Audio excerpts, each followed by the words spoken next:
Good evening, everyone. Thank you, Dun& Bradstreet, for hosting this wonderful tech dialogues. Right. Good evening to all of you. Right. I'll quickly set the context here. I've been interacting with CIOs and CISOs over the last few months, and there are 5 key areas that I found them dealing with. The first is how they can rewire and reshape themselves, take advantage of a digital, cloud-based, mobile-centric world out there, bring advanced technologies like artificial intelligence, machine learning, IoT, blockchain inside their operations. The second is how they can leverage massive amounts of data and bring advanced analytics into their business, not just bring it in an algorithmic sense, but bring it more in a human sense so that people have the capacity to use it. The third is how they can tap the digital resources out there to innovate for their customers, create new business models, and at times create new business models to drive growth. The fourth is how they can focus on sustainability. I believe Hitesh touched upon the sustainability piece, and that's of key importance for enterprises. And the fifth, which covers all these 4 areas that I mentioned, is the area of security. Now, how do enterprises protect the data at all times? Now, we have seen attackers become more smart, they are intuitive, they are using the same set of tools and technologies like the defenders sitting here. There's a report by Cybersecurity Ventures which says that by 2025, the cybercrime economy would be around $10.5 billion. Now, that's huge, and in such a scenario, how do CISOs and CIOs and security professionals protect the data, protect their enterprises? Now, with this thought, I would open up the panel for discussion and try to get views from our panelists in terms of what are the emerging threats on the horizon and what's something that is actually bothering you all. Akhil, you want to take the lead? Feel free to answer as Akhil will start. Sure. So, good evening, everyone, and thanks, Dun & Bradstreet, for inviting me to this esteemed panel. So, talking about these cyber threats, right? The emerging ones. So, predominantly, what we've seen, the cyber threats for years have been, things like DDoS attacks, right? Ransomwares have actually been there for a while. But now, with the advent of AI, you have got cyber threats around AI. So, I think in the previous panel, we were discussing about, injections, right? Prompt injections. Now, when I see AI, I think there are 2 types of categories of threats related to AI, right? One is the risk when you adopt an AI, and one is the risk emerging from the adoption of AI by the attackers, right? For example, the attackers would use AI for developing advanced scripts, maybe phishing attacks as well, right? So that's on the attacker side. Now, when you adopt AI, right, I think you've got injections over there. Also, there is data training, right? So there could be false data training that could happen. There could be theft of, modeling languages. That is one risk area again, right? And apart from AI, what I think is the quantum era, right? So, as we all know that quantum era is around the corner. So, I think post-quantum era is something that we need to be geared up for. So, those are my 2 cents. Yeah. Gaurav? Yeah. Thank you so much for inviting. I think the previous panel discussion already have taken 15 or 16 odd minutes for a cybersecurity, and that's on a more like us delve into the advanced mode of that. But while on to the threats that coming or evolving in that perspective, I would say that every single component, device, technology, solution, strategy is actually evolving in a threat nowadays. True. Right? So when you take it any solution or any of a strategy into any of your premises, on a cloud, hybrid mode, multi-cloud scenarios, you are on the verge of a threat itself. Earlier we used to take it like as that any of a certified ethical hacker will say that, okay, whatever the number of chapters in any of a certification program, that only these kind of hacking techniques can happen. But now you never know that how and different types of attacks are coming from left, right, center, and top of it. Now, recently, like a couple of days back, when this Ranbir Allahabadia got his YouTube account hacked, that even one of a video he said that kya mera account bhi hack ho sakta hai?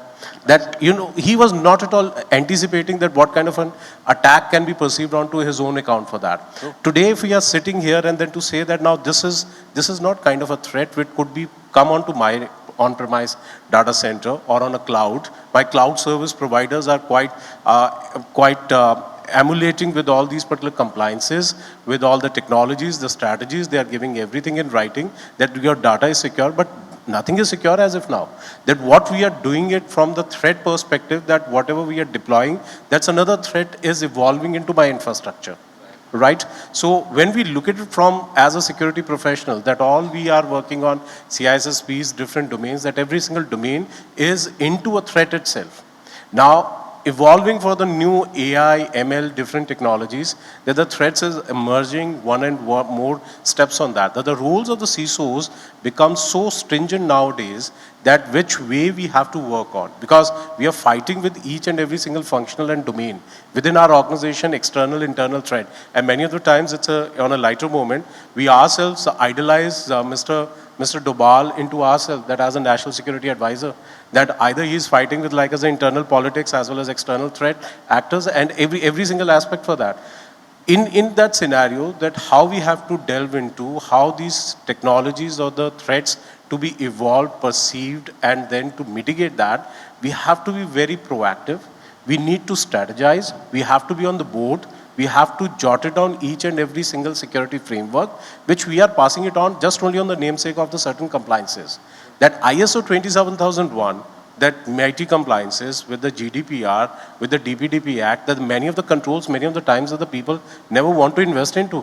That the commercial, the CFOs are never allowed to have any of a budget for certain components for that. It's just only the NCs we have to bypass and then to say, now I am just totally out of that. और हिंदी में बोलते हैं, वो कबूतर ने आँख बंद कर लिया तो बिल्ली चली गई. ऐसा नहीं होगा. Now the threats are there. The threats are there. We know that it's a real scenario and it's a real-time environment, and we have to realize that these are the threats which can come tomorrow on my personal YouTube account, Twitter, Insta, Facebook, and out of those Facebook account, friends accounts, there are almost 5 in a week. They always say, "Mera account hack ho gaya. Somebody is asking for money. Don't pay to him." Right? These are the threats. Now, whether we are ready for those threats to be activated or that to mitigate on that aspect, I don't know. But at this juncture, we are not ready. Absolutely, very well said. So yes, so in a way we have, the whole digitization journey or the digital transformation that we speak about, cloud coming in, use of artificial intelligence, new technologies. Now this has also exposed a lot of surface area to the attackers. And it's not only the enterprises or the SMEs or so individuals, social media influencers, which you mentioned. No, they are all susceptible to such kind of attacks. And I was talking to a CISO friend, and he said, the hackers need to be lucky just once. Despite the efforts and it's a very unfair game, is what he called, and it really is. I'll give you one more a point on that. A year between 2010 to 2015, there were few hackers. They always penetrate certain infrastructure and systems. And now they are the owners of the few of the cybersecurity companies. Good insight for right. Yes, now what happens? That they are offering certain cybersecurity solutions and pretending that your network is going to be secure if you will apply my product for that. But they are not aware of that there is a new generation, which is one step ahead than their cybersecurity solutions. And they are not aware of, and they have closed their eyes that their products is best, their products are the best, but the hackers are one step ahead and mitigating those particular points which has to be bypassed for them. We'll come to that piece. Very interesting point that you made there, Gaurav. Yes, Lalit.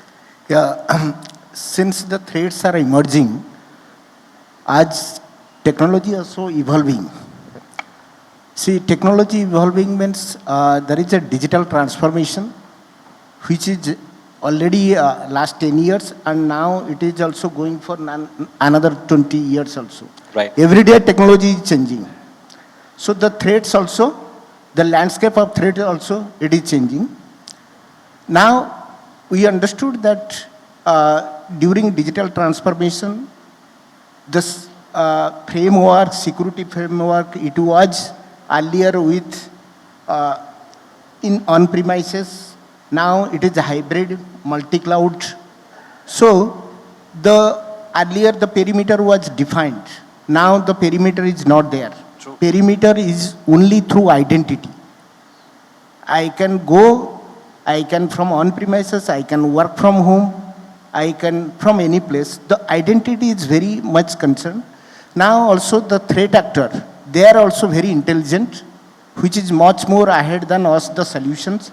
Aji, my friend told that the solution also they are providing and they are made now companies. It is happening like that. It is already 2-3 companies. They have also come to us, sir, this is the solution. I am just telling one solution there. We always say MDR, manage, detect and response. Right. Which is, they are saying, last 20 years they are into solution securities and the SolarWinds things, they are saying we have revamped that and that company they are saying, so now they have made their own solutions. So what is happening in that solution, they are saying it is a proactive and making resilience and also detecting. It is not like that. It is what they are saying, the business, even which network, who is the user, how the behavior. So all these they are making through Gen AI. So that we can find it out what time, when it will happen, and before that also. So the solution they are presenting like that. And it is available, so many organizations, they have gone, BFSI, especially I can say BFSI, they have adopted also that. So the threat, I am saying cloud threat. Now the ransomware attack, which is, they have changed the format actually, and it is, they are saying version 2, ransomware version 2. Then cloud attack, cloud means we have to see the posture. Now cloud we are saying, if I am putting any infrastructure in cloud, I am saying AWS will manage. AWS will not give security. It will give only infrastructure level. Right. My application security, the model and patches, everything I am responsible. And this has to come as a regulation for RBI and all. We have to define which is that. And it has to be happen during the signing of the contract, and the regulation will be followed to that. Absolutely. Yes, Ashish. For me, the question is not about what emerging threats. The question, I believe, should be why emerging threats. Right. I think the way we want to conduct business, the way we want to kind of make ease of the operations, ease of the user experiences, the faster productivity, getting the faster things done in many aspects of the business operation processes and things like that. That is one aspect which is driving this behavior. The second part is obviously the way we want to kind of look into have insights with respect to data, right? Therefore, we talked about kind of consolidation requirement. We talked about the flexibility. We talked about scalability. We talked about the way the entire business proposition and the entire operations and the application has to work in seamless fashion for the end user as well as for us as a business. All of this is something which is driving the requirement to get into the newer technology or a newer platform. Do we give sufficient time for that particular technology to get into our understanding? Importantly, from the perspective of security. Right. Ring fencing that, ensuring that probably not 100%, but maybe to a sizable number, that particular thing is being done in the right order, and then get out of the business. The answer in all probability is no across. Absolutely. And that's where the issue is coming up in terms of the threat which we need to face, which we need to see, and then we learn out of it, and then we want to implement something. Which means rather than doing proactively, we are becoming reactive because of the business need, because of the way we want to kind of go to market, time to be managed, or because of our own aspiration from business standpoint of view to be in competition, right? if you look at this particular thing and compare maybe some other industry, let's say medical, they don't come out with a drug just like that, right? They kind of put it in the process very, very clearly. Yes, see to it that the adequate checks and balances are being done before release of the medicine. The same thing, why the process is not being looked upon from the industry point of view, from IT. Why is because probably the reasons in terms of the way we want to do the business, etc.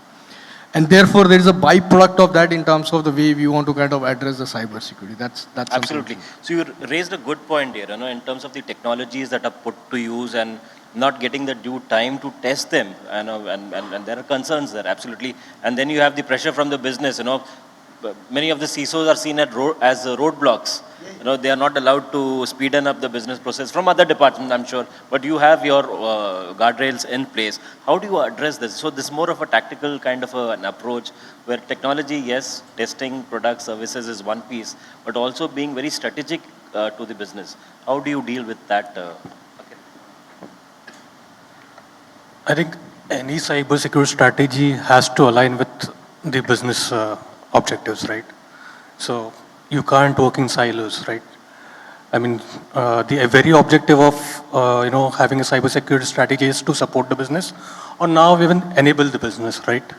So in our case, we are a depository, right? We almost function like an IT company now, right? So cybersecurity is almost an enabler for us. Having said that, you, as a CISO, you need to know when do you want to play your elephant card, right? You always want to assess the situation and say, okay, there is something which is not acceptable. There is something that I cannot let go through. And then you pay your elephant card. But again, you have to assess the situation, right?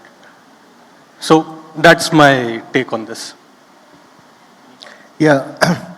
See, especially as you said, it is a collaborative effort actually.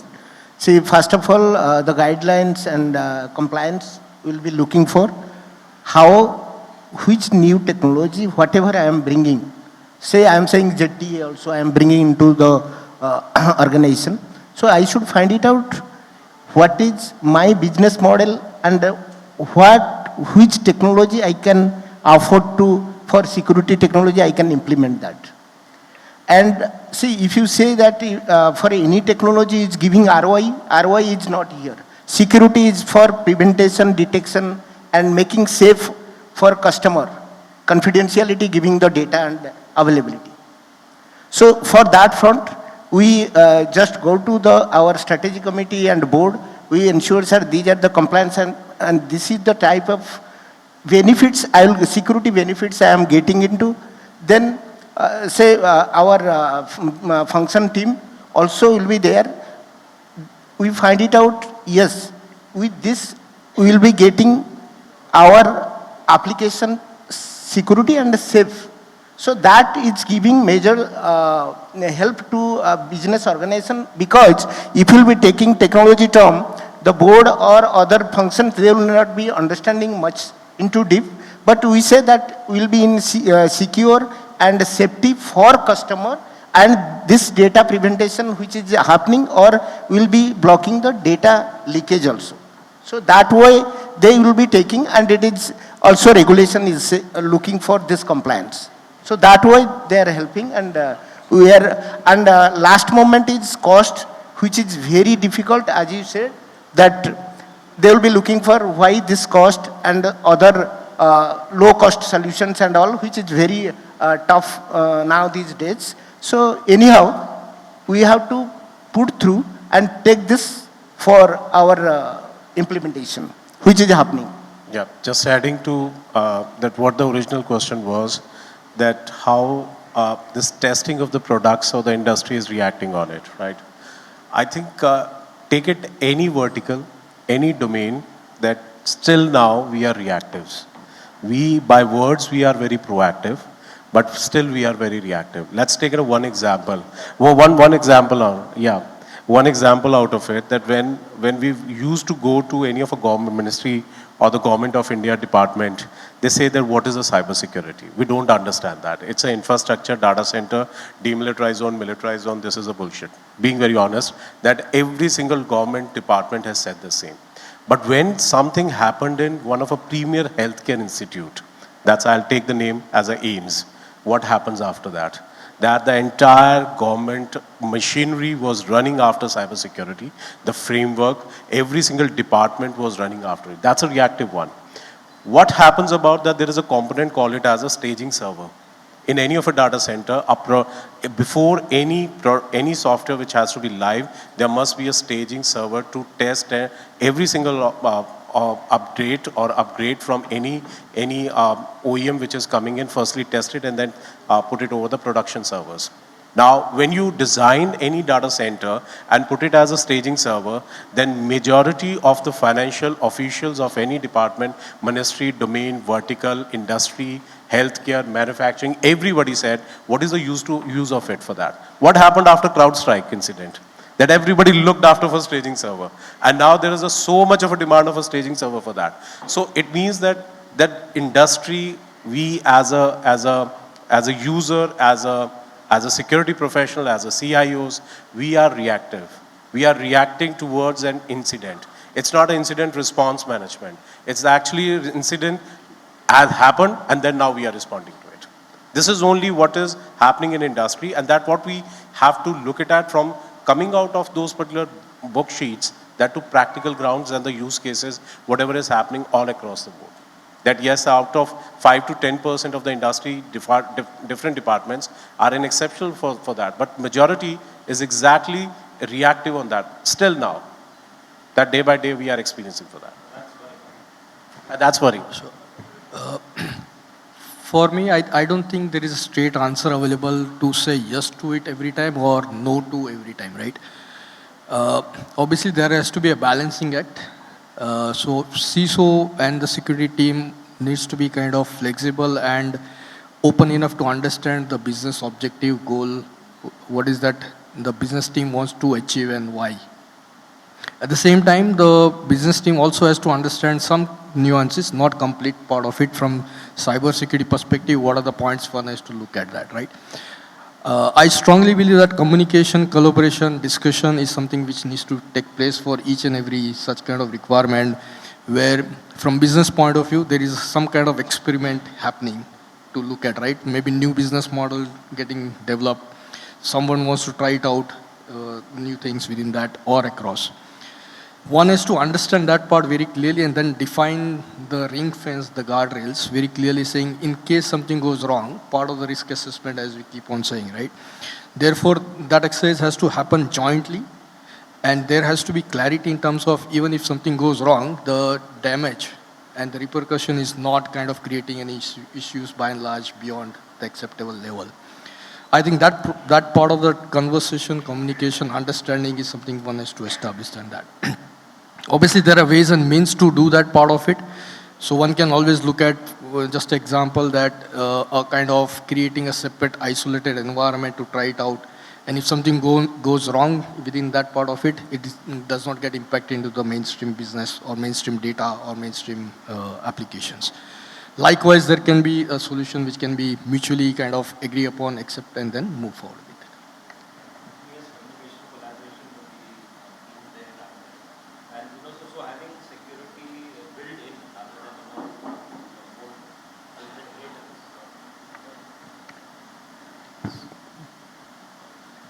So in a way, have security built in right from the start itself, rather than bolt it later, right? We touched upon the technologies where as enterprise users, you're using them inside your system in terms of artificial intelligence, machine learning, IoT, and stuff. How are you looking at these technologies in terms of cybersecurity? Are there areas where you can leverage these technologies to mitigate threats? Anyone? Yeah.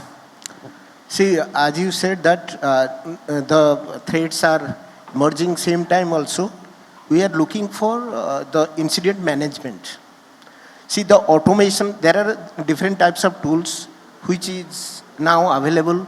How fast that NIST framework is saying that detection, then we have to prevent, then we have to respond and recover.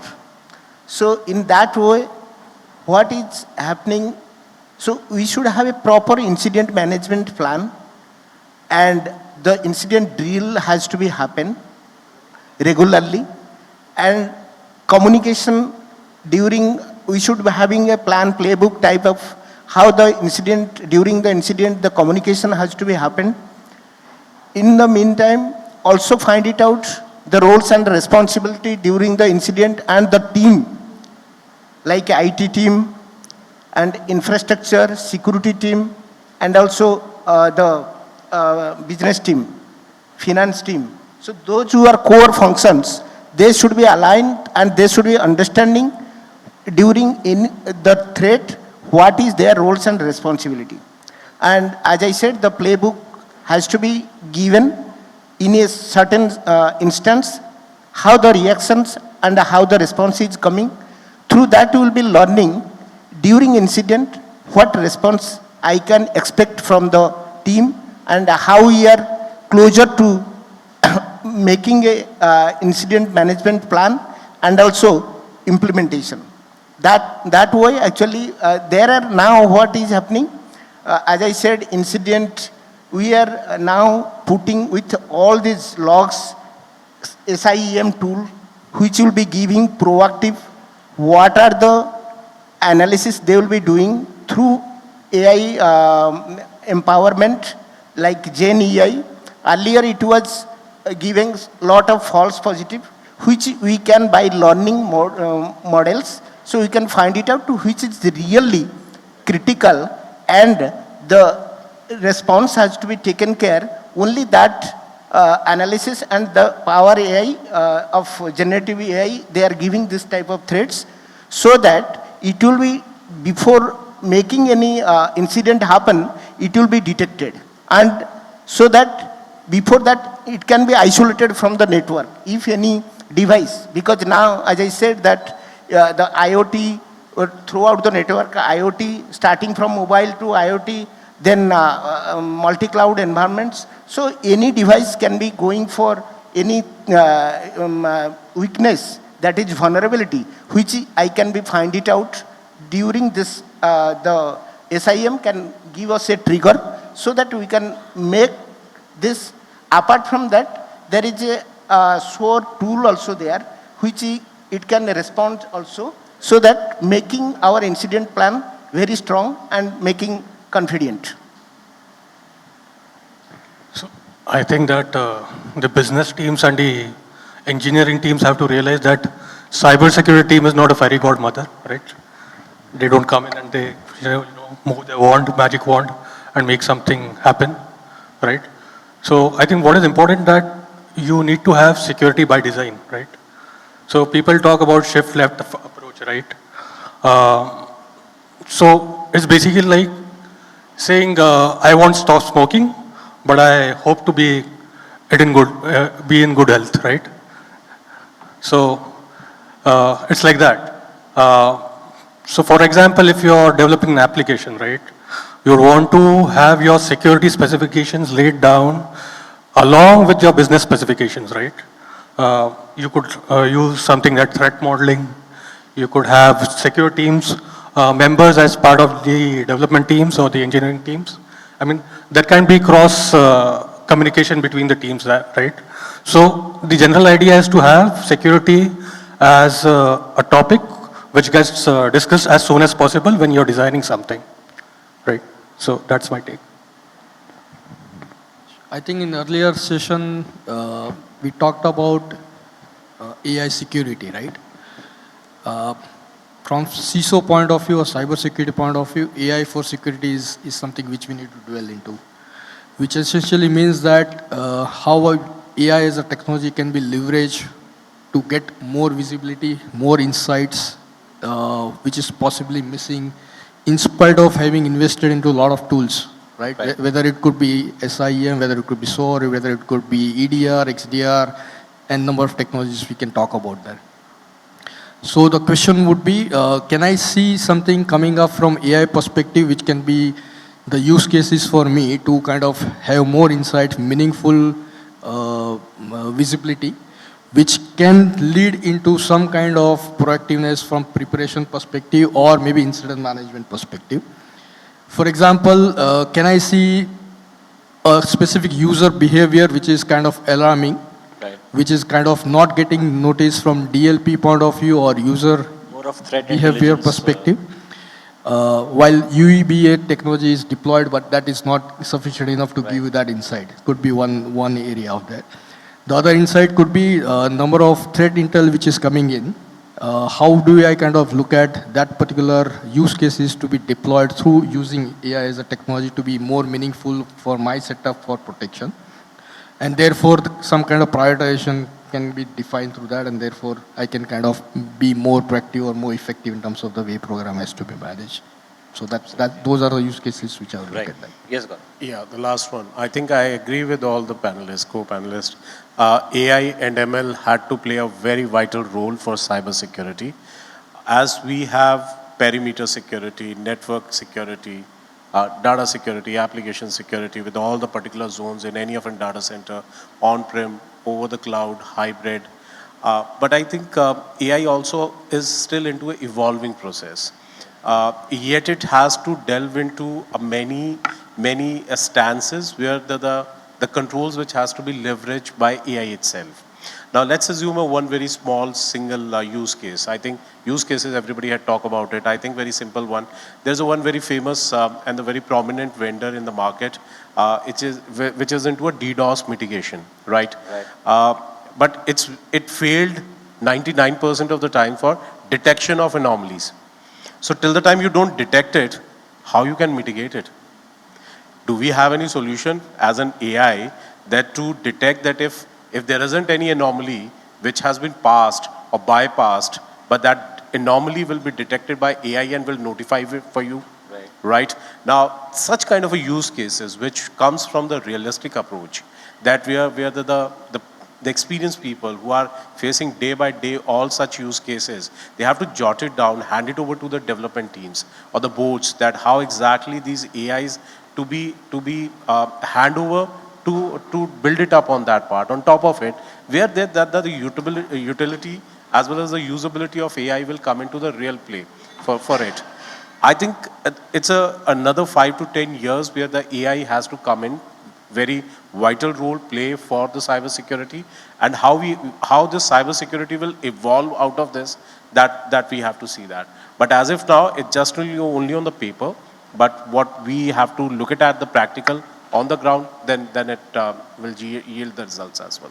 Absolutely right. So while we touched upon the technologies and how we are taking advantage of it, and there are some which lack the credibility, if I may call it so. But again, in terms of the frameworks that are there, so for example, a zero trust framework, which has been gaining ground, it's not a solution, but more of an approach that enterprise need to take. How do you look at this? Do you want to share your experience or your views in terms of how should enterprises look at a zero trust journey? I think zero trust. Okay, I think zero trust is more of a concept than technology.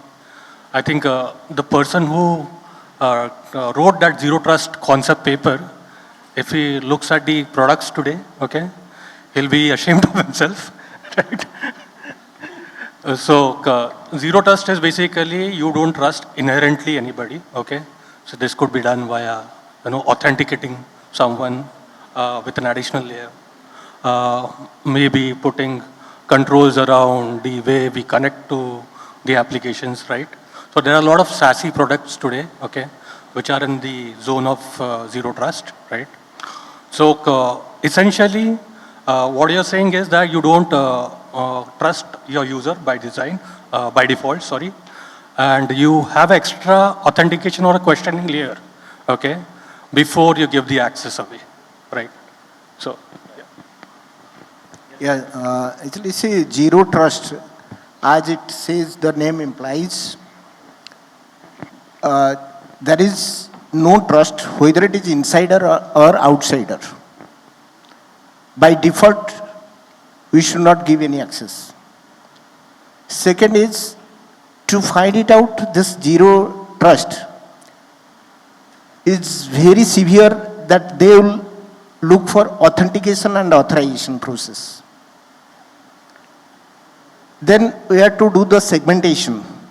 In zero trust, we have to have segmentation, my UAT environment, my business supporting application environment. So all these has to be having a segmentation. Then this is, I'm saying it is, and encryption. See, there are a lot of API we are talking, we are integrating with the external and outside. Right. We should see that how is the encryption while in transmission, processing, and also in the rest, whether it is taking care. So that's what the zero trust is, while also transformation, it will be also transmission, it will also has to be encrypted. This way, and the nevertheless, we should have identity and access management rule also. Policy has to be inbuilt with Trust Network, ZTN. That is from my view. Right, right. Ashish, any points? Connecting the dots which I kind of started with, while we being a reactive zero trust approach can help us to be safeguarding ourselves to an extent. That approach is really making sense for us to look at very, very clearly. Especially post-pandemic, of course during pandemic and post-pandemic both, where you are completely out of your office network, right? As we say, there is no perimeter, right? And it's completely invisible, which means your data systems, everything is kind of, you do not know where it is. It is scattered across. And the moment you have that kind of environment, obviously the last mile, the end user is the one which is going to play a critical role for you to look at from data security perspective, and ensuring the right kind of practices required or right kind of compliance is required. The zero trust model helps there. So a couple of technology the panelists talk about obviously will make sense in terms of in what kind of access environment has been created and what kind of controls being implemented there. And to the level it is enforced so that user doesn't have to kind of worry about it, but have to just abide by that, and by virtue of that you are kind of having the level of maturity attained. Yeah. Yes, Gaurav.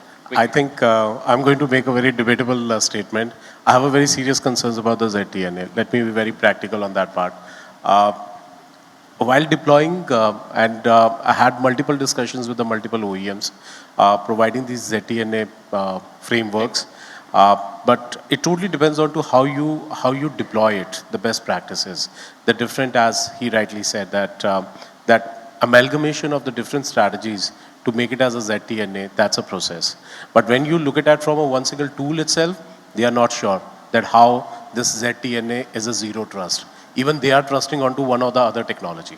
Right. So when they say that there is an access or identity which has to be either by the LDAP or Active Directory, it means the dependency on Active Directory.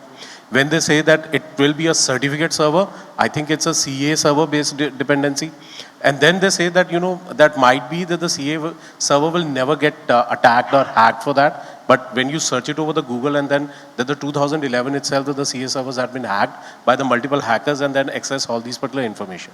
So let me be very honest that no one, not a single OEM has reverted back on those queries which has been asked to them for ZTNA, and yet I am awaiting for the last 1.5 years, and so far I have not implemented ZTNA at any platform. But yes, the best practices, the best scenarios, at the way that the different strategies which you try to implement into any of a network, I think that makes a much secure on that side. A very funniest example that one of a ZTNA OEM, very pre-sales, very senior pre-sales guy, he said that, we provide the VPN accessibility for the remote users, which is onto like internet access or private access kind of a solutions for them. We provide the direct accessibility to the server, right, and which is like as an end-to-end encrypted, which means that you are bypassing a demilitarized zone. True. It means that the serious breach is happening out of it. I said that don't say it outside of this room.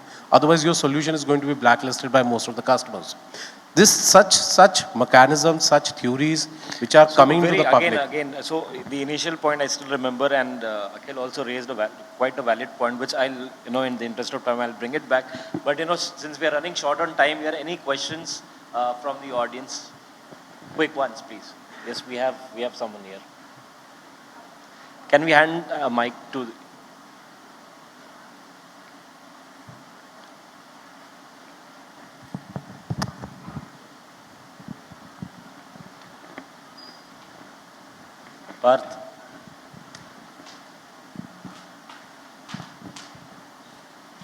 I'm Shirish.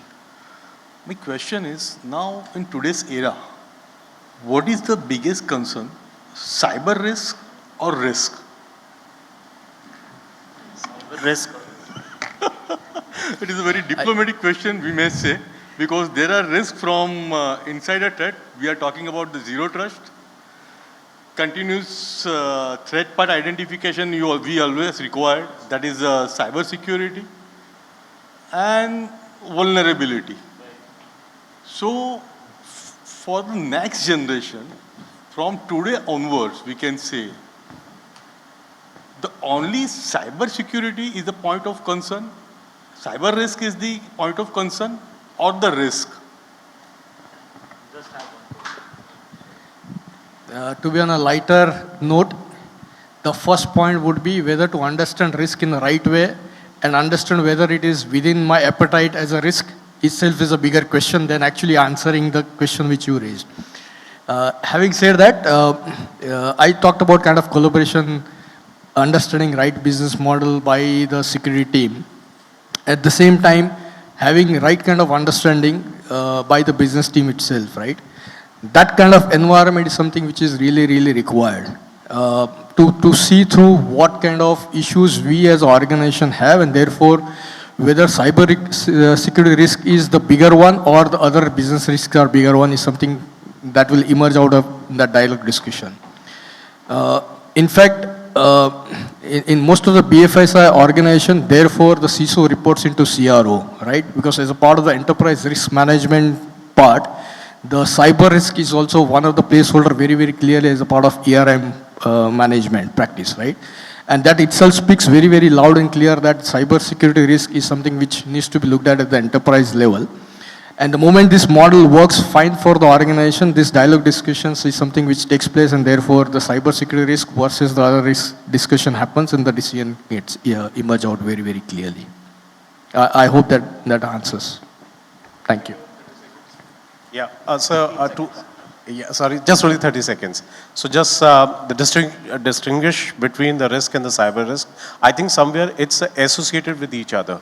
Now there is a digital arrest, that the new kind of a scam which is happening. Finally, it comes onto the cyber security scenarios, but which is more like as a prominently towards a physical, that somebody is making you a call and then to making all these kind of a random conceptions or any kind of obligations, but later it comes over to the telecall or any of a video calls, and then to making all these there's the transactions which has to be done. So I think risk, you have to take it as a bigger side. Cyber is associated with it, but later it can be contributed towards a business risk, financial risk, and then all the amalgamation of those particular jargons for that. But risk is a bigger thing as of now and in coming years as well.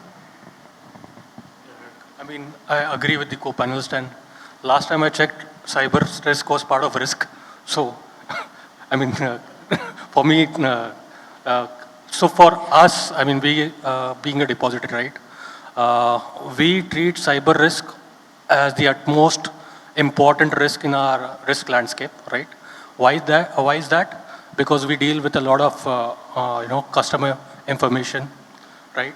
A lot of data that we hold today. We are also supposed to be the first level of regulator, okay? I mean, our apex regulator is SEBI, but then we do first level of regulations for all the regulated entities, right? So that's another thing. And fortunately, unfortunately, I have been, I had the experience of, walking into organizations where they were already hit by a cyber incident, right? So that has made or highlighted or underscored the cyber risk even more, right? So that's my take. Any more questions? Right, I guess, we are nearing the cutoff time, and, I just wanted to highlight the initial points that you raised, Gaurav. Yes, the ex-hackers turning into product companies, and Akhil again mentioned that whoever has coined zero trust, and we'll not get into that, but, so there is some kind of an influence or more of a social kind of a impact from media or from whatever sources, to who promote their products, how as CISOs do you want to reclaim that, and make sure that all the products and the services and what is talked about is very serious in nature and is suitable and is impactful to your business and your role as well. Quickly, one-liner and we'll wind up. See, I understand my business model, what is my business objective and technology framework. Accordingly, I will be putting the, I know the business and what are the risk is there for technology and information security. I will align my compliance to and implement solutions accordingly. The last line would be, true to your job, you know what are the checks and the balances, the job functions, that do it appropriately, the tools and the technologies will appropriately come in under that line. Understand where your crown jewelers are sitting and therefore define what you need to do. I think understand the business context, right? Context of your operations, context of the legal obligations you've got, right?